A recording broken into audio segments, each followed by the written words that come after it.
So today I'm starting a new series on the show where I'm going to be talking to attorneys that can discuss the legal aspects of real estate investing and housing, both for investors, some realtors, and for homeowners. Today we're going to talk about homesteading.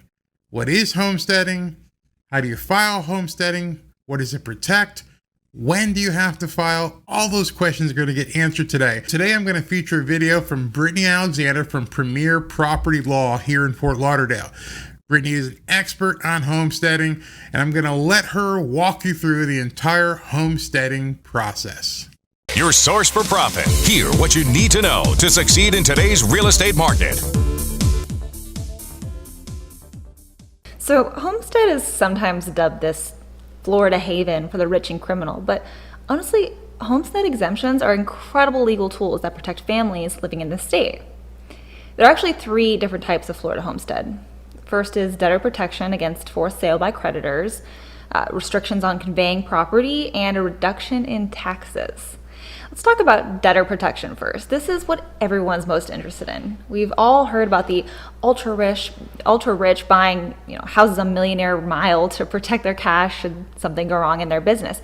And Florida's homestead exemption is actually part of the Florida Constitution, and it's one of the most protective homestead laws in the United States because there's no limit to the value of property that can be protected from creditors, meaning a credit card company or a business loan company or even a court awarding damages in a lawsuit can't force you to sell your home to pay the money you owe.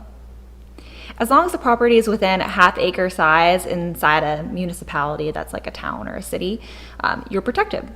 The only creditors you are not protected from are property taxes. So if you don't pay your property taxes, the state can force you to sell your home.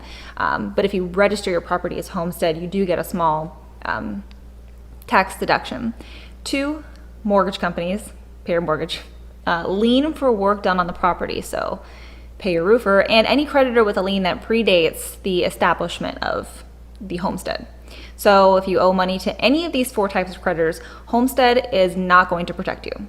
Second, homestead also restricts when you can convey the property to somebody else. So first, you cannot sell your property without the approval of your spouse. Doesn't matter who bought it. And you cannot leave the property to someone other than your spouse after you die if your spouse or your minor child survives you, meaning you die first. Even if you try to do that, the devise would be deemed invalid by a Florida court. These 2 types of homestead, debtor protection and conveyance restrictions, are automatic if you meet homestead requirements. You don't have to register your homestead for those types of protections. So to be eligible for Florida homestead, you must meet these 3 criteria. 1, property is your permanent residence or permanent residence of somebody you claim as a dependent on your taxes. 2, you must have lived at the property on January 1st of the tax year in question. So if you hope to claim the homestead property on your 2021 taxes, you must have lived in that property on January 1st, 2021. And 3, cannot have rented the property for more than 30 days in a given calendar year. This brings us to the 3rd type of homestead, tax exemptions. Now, in order to get this type of homestead exemption specifically, you have to fill out an application form and demonstrate your proof of residence by March 1st of the year you want to qualify for. The first $50,000 in assessed value of your home up to $25,000 is exempted. This applies to all property taxes, so you pay full value on anything between $25,000 and $50,000. For anything above $50,000 or between $50,000 and $75,000, an additional $25,000 is eligible, but this doesn't apply to school taxes specifically. For anything above $75,000, you pay full taxes. So, for example, if your home is worth $100,000, you're exempt for the first $25,000. You pay full taxes on the second $25,000. You're tax exempt on the third $25,000, except for school taxes, and then you pay full taxes on that last $25,000. If your home's worth $45,000, tax exempt on the first $25,000, and then you're paying full taxes on the remaining $20,000. Like I said, to get the tax exemption, you need to fill out an application form and demonstrate proof of residence by March 1, but you can do this all online now. Now, this begs the question of, what if you sell your house in the middle of the year to buy a new one? Okay, when you sell your house, the homestead protection goes with you. It's kind of like grandfathered into the next house. If you use the proceeds from the sale to buy the new property. And of course, it's still your primary residence and all that. What's nice is that you don't have to reapply for the homestead tax exemption unless there's like a major event like a sale or a death, a divorce, something like that.